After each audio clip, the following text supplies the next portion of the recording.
Hello students, आज हम home science के एमए प्रीवियस के फर्स्ट पेपर थेरेपेटिक न्यूट्रिशन में जो आपका हाइपरटेंशन का जो रोगी होता है उसकी क्या डाइट होती है तो उसके बारे में जानेंगे। तो सबसे पहले जानना ये ज़रूरी है कि हाइपरटेंशन होता क्या है, यानी हाई ब्लड प्रेशर जो हमारा हो जाता है, उच्च रक्तचाप, वो होता क्या है।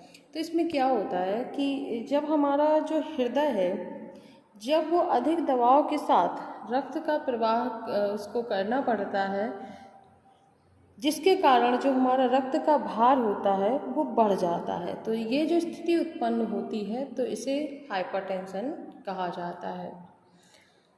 तो हाइपरटेंशन जो हमारा होता है यह किसी भी व्यक्ति को हो सकता है, किसी भी आयु की व्यक्ति को हो सकता है, लेकिन संभवतः ये जो आपके जो 40 अबव जो लोग हो जाते हैं उनमें ये देखने को ज़्यादा मिलता है। इसमें क्या होता है कि जो हमारे जो हृदय के जो रक्त का दबाव होता है, तो इसको हम दो चीज़ों से नापते हैं। एक तो होता है हमारा सिस्टोलिक ब्लड प्रेशर, एक होता है डायस्टोलिक ब्लड प्रेशर।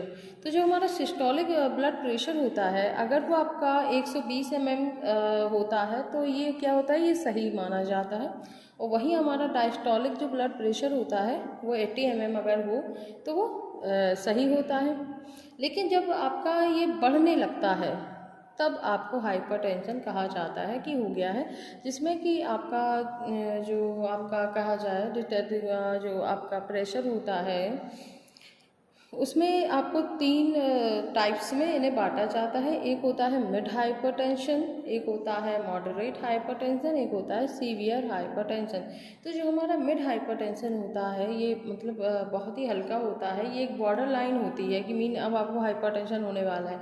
यदि आपका 90 से और ये आपका 90 होने लगे और प्लस आपका ये जो कहा जाए, अगर सही भाषा में कहा जाए तो जो हमारा डायस्टोलिक ब्लड प्रेशर होता है वो अगर 80 से 90 पर पहुंच जाता है, और जो हमारा सिस्टोलिक ब्लड प्रेशर होता है वो अगर आपका 105 यानी अगर लो भी हो रहा है। और एक इसका तरीका ये भी होता है कि आपका अगर 90 से 105 अगर नॉर्मल हम साधारण लैंग्वेज में बात करें तो जो हमारा मिड हाइपरटेंशन है वो अगर आपका 90 से 105 mm तक पहुंच रहा है तो ये आपका मिड हाइपरटेंशन होता है।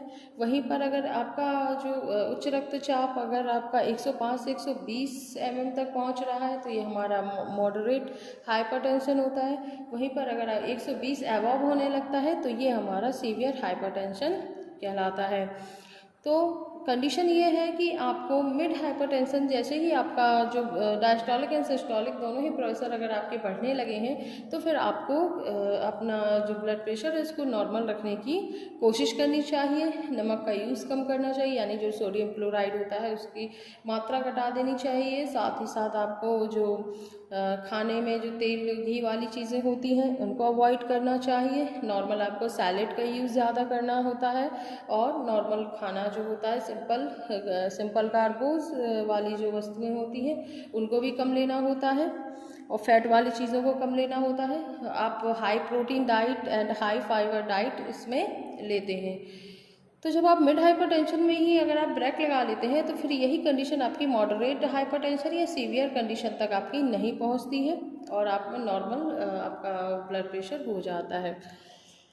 तो ये आपके होते हैं हाइपरटेंशन की मतलब मिड, मॉडरेट एंड सीवियर। इसके बाद अगर हम बात करें कि इसके कारण क्या होते हैं, तो एक कारण तो देखो हेरिडिटी भी होता है। एक मतलब आपका जो पैतृकता है यानी आनुवंशिकता, अगर आपके माता पिता को है, यदि किसी व्यक्ति के माता पिता को अगर हाइपरटेंशन की बीमारी है तो संभवतः उसके बच्चों में भी वो बीमारी आ जाती है।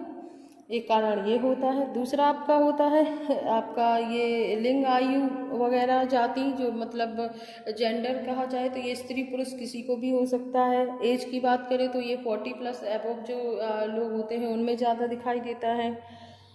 इसके बाद जो हमारी फूड हैबिट्स होती हैं, जो खाना खाने का तरीका होता है वो गलत होता है। जैसे कि कब खाने का कोई समय नहीं है, यदि आप रात्रि में भोजन कर रहे हैं, सुबह में भोजन नहीं कर रहे हैं, तो ये भी जो आपकी फूड हैबिट्स होती हैं ये भी कहीं ना कहीं उत्तरदायी होती हैं हाइपरटेंशन के लिए।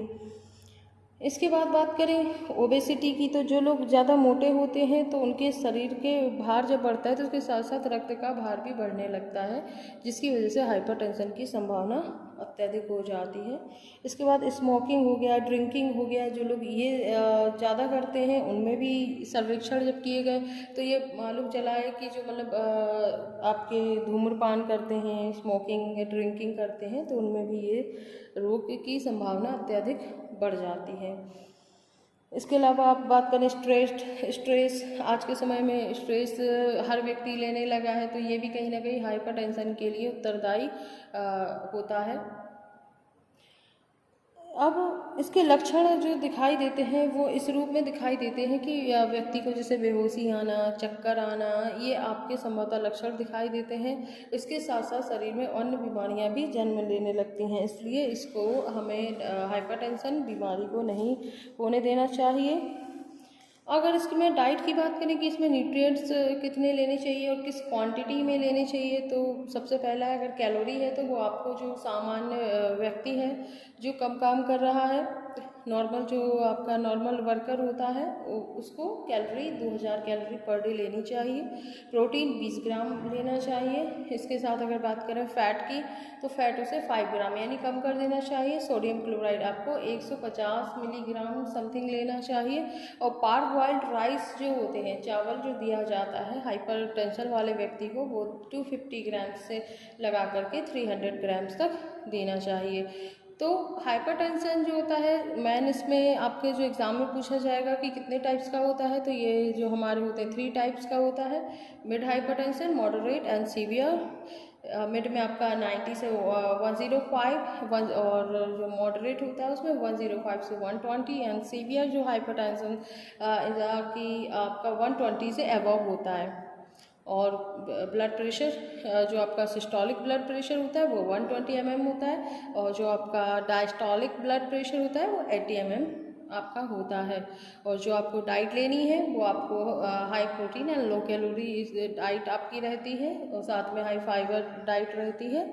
इसके अलावा आपको लो सोडियम डाइट आपको लेनी चाहिए।